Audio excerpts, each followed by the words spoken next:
we saw in Bondi, the blood-curdling act of blind hatred, hatred of Jews and hatred of Australian values, simply has no place in this country or anywhere for that matter.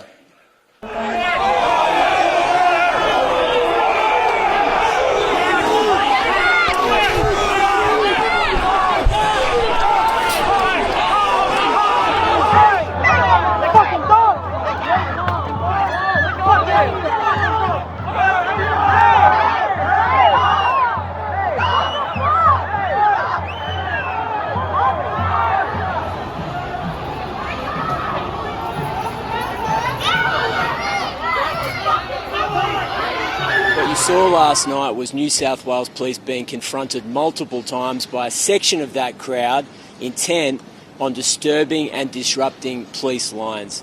Now, what we can say today that we couldn't say yesterday is that we had concurrently 7,000 mourners down at the International Convention Centre who were mourning the horrible events of the 14th of December with the President of Israel. New South Wales Police had to keep both protesters and mourners separate so that, as disturbing as the scenes were last night on the news, they weren't even worse as a result of thousands of people clashing together on the streets of Sydney.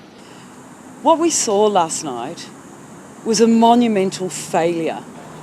You only have to look at what took place. The police created a literal pressure cooker. They surrounded people at Town Hall. There were no safe avenues of dispersal.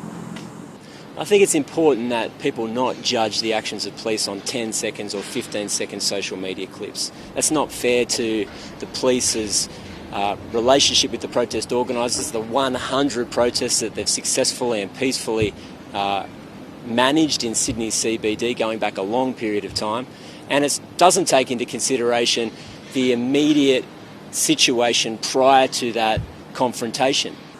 What more context do you need to see that this was excessive police force and extreme police brutality? There is no context. What we saw was a large number of people come out to George Street at the end of the protest, or certainly at the end of the speeches, and march on police. Not once but twice.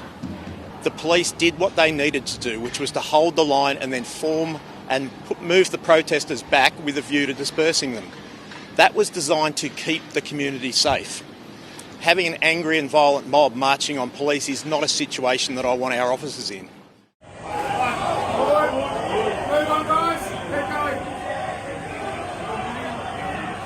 Keep going. Later for him. How much later? We know that you're a Member of Parliament. I'm just recording, making sure that everybody's doing the right thing. Again, I told them I was a Member of Parliament. I couldn't go forward because there was a group of people there that I would be trampling on if I did. And then the next thing I knew, I had this force on the right of me. I got lifted off the ground. And then you can see in the video, as I'm trying to regain my balance, another police officer punches me in the head, and then I get another one after that punches me in the shoulder. I don't understand how that is a proportionate response. And inviting this man here at this time, conflating issues that have nothing to do with each other, just an appalling abdication of responsibility and humanity.